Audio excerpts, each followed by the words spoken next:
Hello, good morning or afternoon or evening, whatever the hell time it is you're watching this. Right, I'm going to show you how to do a hand of 45. So the first thing to get for yourself is that instruction manual that I sent to you, particularly the ranking table, so you can refer to it while I'm doing this. You may have to pause the video just to have a look at the ranking table. Actually, hold on a second because I'm forgetting something. Okay. Ah, matches. Yes. Okay. These are not important right now, but they will after the hand. So long as I don't fuck up this video, you'll see what they're used for. Anyway, I'm going to first show you how to deal, and then we'll play it through, play the hand through. So the dealer is the person who's in charge of shuffling the cards. So I'm going to shuffle. Now in this hand, we're going to be 3 players. And the dealer will first of all deal a hand to the person to their left, then right, and then finally to themselves, okay? Now, I'm not the world's greatest shuffler, but I don't care. You don't win money by shuffling cards, you win money by playing cards, which I have done on many occasions. Well, at least playing 45 anyway. Poker's a shit game. Fuck poker. Anyway, I digress. When the dealer shuffles the card, they present the deck to the player to their right. And that player either taps it, or in this case, they're going to cut the deck. So the dealer then takes the bottom half, puts it on top, and begins to deal around clockwise around the table. So the first thing that the dealer does is 2 cards, 2 cards, 2 cards. Then 3 cards, 3 cards, 3 cards. Now you can do it whichever order you want. You can do it 3 around first, then 2, but as long as you do it in two separate deals. Once everybody has their card, the dealer turns over the top card, which signifies trumps. In this case, the 6 of diamonds. And my phone has just beeped to say that the battery's low, so I'm going to stop this, charge it, and get back to you again with a second video, but leave the hands as it is. But yeah, you can refer back to your manual and have a look to see at the different strengths. So diamonds are now trumps. Sometime this year, we'll get through this fucking hand. Anyway, diamonds are trumps. So if you have a look at the ranking table, you'll see that this order of the diamonds in terms of strength has slightly changed.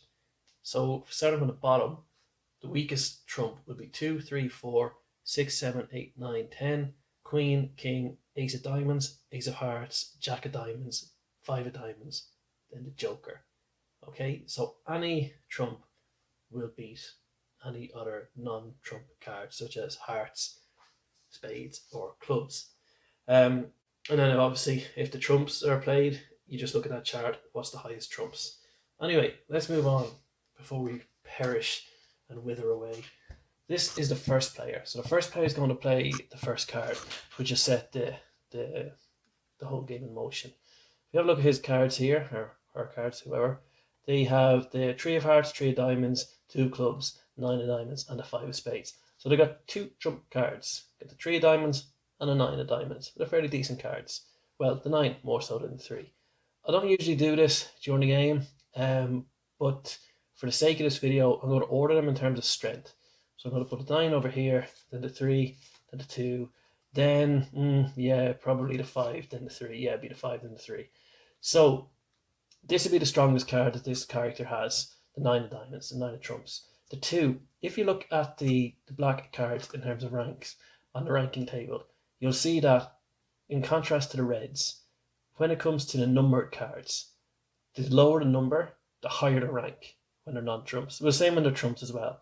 So a 10 is far weaker than the 2 in the black suits. In the red suits, it's the opposite. The lower the number, the weaker it is. Okay. The only difference is when one of the suits is trumps, the 5 becomes the second strongest card. The only stronger card is the joker. So this guy has a few cards that he can throw out at the start. He may not want to throw out a trump at the very start, as he's the first player playing. So he doesn't necessarily have the strongest of trumps. So he knows if he puts them out there, the chances are one of the other players has a stronger trump that could easily beat them. So if this is me, I'd probably be just testing the water, take the hit on it, and just throw out a middling card, which would be the 5 of spades. So you're going to play the 5 of spades. Now we look at suits that are leading. So I'm going to say to you, if you want to pause it here at any stage, to have a look at the card ranking table, specifically the spades. So spades have been led. Actually, no, fucking stopping this video. Second player now. So 5 of spades led. That's the leading suit. So every player that has to play after the first one, after this card, has to play either a spade if they have one, or else they can play a trump. So if you have a spade, regardless of its strength, and it's the only spade that you have, unless you have a trump, you have to play that card. So let's have a look and see what player 2 has. They have the 7 of clubs, they have the 7 of spades, they have the 10 of hearts, the 4 of hearts, and the 2 of hearts. Okay, so again, let's just order these in terms of strength, like we did at the last one. So they have no trumps, so they have no diamonds. So the 10 of hearts is sadly their strongest card. Then it's probably the 4, maybe the 4, then the 7s, then the 2 of hearts. Okay, so suits in this case doesn't necessarily matter for this person because they're all shite cards, to be perfectly blunt. There's no trumps in it. So these are the cards that they have to play. The only card that they can play right now is a 7 of spades, because it's spades is the leading suit. So they have to play it. So second player throws down the 7 of spades. Now, if you look at the card, you'll see when people are talking about what's leading at the moment, what's leading. Well, the 5 is winning. So if you look at the ranking table, if you look at spades, the lower the number card, the lower the number cards, the stronger it is. The ace, the pictures, and the ace and the picture cards will beat this, but when it comes to just the numbers, so from 2 to 10, the lower the number, the stronger the card is. So 5 is leading this trick. This player is leading this trick. And spades are the leading suit. 5 is the leading card. So now let's move on to the dealer. See what cards the dealer has. The dealer, first up, gave himself the ace of trumps, which is always a trump card. Okay, I'm going to explain something very quickly about the ace afterwards, but let's look and see what the rest I have. They've got the 7 of diamonds, which is a decent enough trump. They have the king of spades, which is a solid enough non-trump. It's always good to have a high picture card. And then there's the 6 of hearts and the 2 of diamonds. So another nice little trump. So again, I'm going to order these in rank. There. So on the left hand side, you've got the ace of hearts, which is the 4th strongest card you can have. Then you have the 7 of diamonds, then the 2 of diamonds, the king, which is a handy picture card, and then the 6, which is kind of a low to middling non-trump card. So they have a choice here. They have a spade, so they can play the spade on it here, or they can throw down a weak trump. Now, for example, if they did not have, say for example, this was the king of clubs, just for this, immediately I will be throwing down the 2 of diamonds on this. It's a low trump. You're not going to win it on any other trump card. You're only going to win it against non-trump cards in this case. So if this was not a spade, or if there's a spade that would not beat that, I would throw down the 2 of diamonds. It's the weakest trump and it's a handy trick. So in this case though, I'm going to save the trump because it's still slightly stronger than the king. And the king is a spade, so it beats the 5. So this is the hand. This wins the first trick. So when you win the first trick, you take the cards, you pull them in till the end of the hand. So just to summarize that one, make it a bit quicker.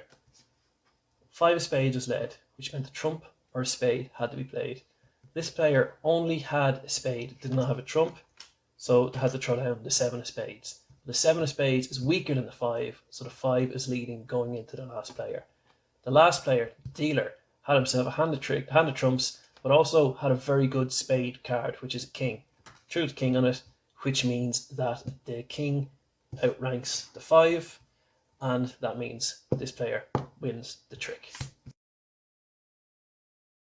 Sound. Let's move on to the next trick. So the dealer won the first one, therefore they lead the next trick. So they have the cards here. Let's put them back into order of rank. So they have the 6 of hearts. They can either go with this, which means every player has to either play a heart or a trump. Now this is very kind of middling to low heart. The chances of this getting around the table is next to none. So you're probably just wasting your time sending this one out. You have a whole host of trumps here. So if I was to play this one, I'd probably go out and test the water and throw a trump out. I throw a diamond, which forces players to play a diamond on this card. So they have to play a trump on it. Now there's only 3 cards that can be held back off this, which it doesn't really kind of matter now, certainly when you're learning out, but it's the 3 highest cards, which is the Joker, the 5, or the Jack. They're the only 3 cards that a player would hold back in it. But Renegan, it's a bit more of an advanced skill, and it's more relevant to when you're playing partners. It does come into play in singles, but I'd wait until you've got a bit more experience. So let's just, for the sake of arguments here, assume that every player has to play a trump on this, regardless of its strength. So dealer throws out the 2 of diamonds. So now let's go back to the first player, the original first player, and see what they have. So they have the 2 of clubs and the 3 of hearts, okay, but they have 2 diamonds. So immediately these 2 cannot be played in this turn. They have to follow suit if you have a card that can do so. So you've got choice. You can play a 3 of diamonds. You'll be taking lead. It will become the leading card of it. But it's very easily bet because there's the 2 of diamonds is the only lower ranked trump on it. And as early doors, you don't know what trump this guy is packing at the time. So if this was me, I'd take a chance and chuck a 9 on it. I'd take a chance on it and throw a 9 to see what else is coming, because they have to make that person earn their trick as well. If they have like a very high trump and a low trump, they may just say, fuck it, just take the low trump or take the hit, okay? But it's much and muchness. People may want to hold on to that 9 to play a bit longer, but it's up to you. I would throw the 9 down on it. Now we have a look at what this fella has here. This guy has absolutely got jack shit in it. So now it's just a case of, well, what card do I get rid of? Because they're all crap. This is such a shit hand, my Christ. I'll hold on to the 10. In case of hearts led, that's the best chance that you get in the trick, really. Because the rest are very, very low. The 2 is definitely the weakest, so I just chucked the 2 of it on it as well. Now the bad thing is here, everybody now knows that this player has absolutely no trumps. Unless, as I said, they're Renegan, which are holding back the Joker or the 5, which they wouldn't in this case, and this is only 3 players. Everybody knows that this person has absolutely no trumps. So this one is this 9 of diamonds. This is the highest trump that was played. So this trick goes over to our first player over here. Alright, just to summarise the second trick, this player, the dealer, had won the first trick, so he led with the 2 of diamonds, which meant everybody had to play a trump on it. The first player decided to throw down the 9 of diamonds and take the lead. So this is now the leading card. And this fella here, poor bastard here, has absolutely 0 cards of worth. So he just got rid of the weakest card that they had, which was the 2 of hearts. Therefore, 5 points goes to the first player. We'll have a look and see what the next player has. Okay, so not very strong cards. The 2 and the 3, they're not going to get a lot of work done. The 3 of diamonds, you may be able to flush something out. So if this is me, I don't know what way I'd be going. Either with the 2 or the 3. I've got my trick with the 9 of diamonds, which realistically is possibly the only thing I'd have had a chance of getting, considering how low the diamonds were. So, you know, this person does not have a trump. You know, this person maybe has another trump on the go. So it'd be at the choice. For this case, let's just throw the 3 of diamonds down, see what happens. Second player now knows that they're rattled. They have to just get through this hand, and that's it. They're not getting any points here, unless the last thing coming out here is a hearts. So this is the 5 of diamonds. 5 of diamonds is 6 of diamonds is trumps. 3 of diamonds led. So the next weakest card after this is the 7 of clubs. So chances are I'd probably just toss the 7 of clubs. Last player here has got 2 cards that can be played on this one. The 7, the ace, or the 7. And in this case, go with the 7. I would play the 7, win myself the trick, take this card in here. And that is second trick to the dealer. So just to summarise again, 3 of diamonds led, which meant the following players has to play a trump on this card. This fella has absolutely 0, so I just threw down 7 of clubs to see what's happening there as well, just get rid of the cards. They've accepted that they're not going to be winning a trick with what they have. And 7 of diamonds was thrown down on the 3, which means this fella, the dealer, takes his second trick. Okay, now we come to the penultimate trick. So I've got 2 cards to go with. 6 of hearts or the ace of hearts. The dealer has the control of the board again. They get to dictate what leads. You know this guy here. You know the second player has nothing. They've got absolutely no trumps. So it's just whatever this guy else here has. Now you still don't know. He came back with the 3 of diamonds. He could have a hand in it. You don't really know. But this is the best card. This is to force their hand. So even if they have a joker or jack or 5, even if they could hold back reneging it, there's absolutely no point because this is the next highest card on that. So he's going to flush out the rest of the trumps with this one. So this is an ace of hearts is a trump card, okay? Now, ace of hearts is always a trump. So when you lead with this, you have to play a trump. If you don't have a trump, you have to play a heart on it. So if we just skip ahead to the second player here, say this was a 10 of spades. They would have to play, and they don't have a trump, they don't have any trump. He'd have to play the 4 of hearts above the 10 of spades. So this covers 2 suits when it's when hearts is not trumps. Trumps first, then hearts. So let's go on to the first player who has to follow up on this one. He has no trumps, but he has a heart. So he has to play the 3 of hearts on it. Here we go. 3 of hearts. Ace of hearts is still leading. So then we come to this fella here. He has 2 choices, and he probably figured out which one is best to play in this situation. He's not beaten it with the 10 of hearts. That's his best chance of getting a trick. So I may as well just throw the 4 of hearts on it. Get rid of the weakest card. And that's another trick to the dealer. Just to summarise then, the penultimate trick. The dealer led with the ace of hearts, which meant that every other player has to play either a trump, a diamond, and if they don't have a trump or a diamond, they have to play hearts, which meant this fella had to play the 3 of hearts because his only other card was 2 of clubs. This fella has a hand of hearts, so he had to play the 4 of hearts. And then this is the last round, so we have to have a look, see what card this guy has. 6 of hearts. So this means everybody can either play a trump on it or a heart. This guy only has the 2 of clubs, which would have been stronger had this been a 6 of clubs. This is usually would be better than the heart, so he throws this down. And over here, even though he had an absolutely shit hand, held on to the strongest possible card that he had in the hope that somebody else had a low shitty heart by the end of the round. And that's a trick to our second player. Probably don't need to summarise the last one. So now I'm going to show you how the scoring works. You take out the matches. This player got 5 points, so this person gets 1 match.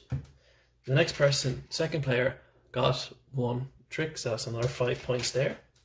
And the dealer managed to get 15 points, 3 tricks. So they go 1, 2, 3. You keep these matches just to your side, beside you, so everybody can see what score you're on. And then when you, at the end of each round, you divvy out the matches. It doesn't have to be the dealer. Usually people take control of the matches for the night, and they'll pass out the matches during the game as well. That's separate to the dealer, but it's usually just one person who takes control of the matches. And as I said, at the end of every hand, you hand out the matches. Now, say for argument's sake, later on in the game, somebody goes into a game, they're on 30 points going into the hand. Then they win another 2 tricks, and at the end of that hand they're on 40. At that point, you don't give them another set of matches, you just wipe the board off. So if it's late in the game and somebody has absolutely nothing there, they either had a shit game, which is unlikely, your chances are you're going to win with a trick somewhere along the line. It means they win one more trick and they have won the game.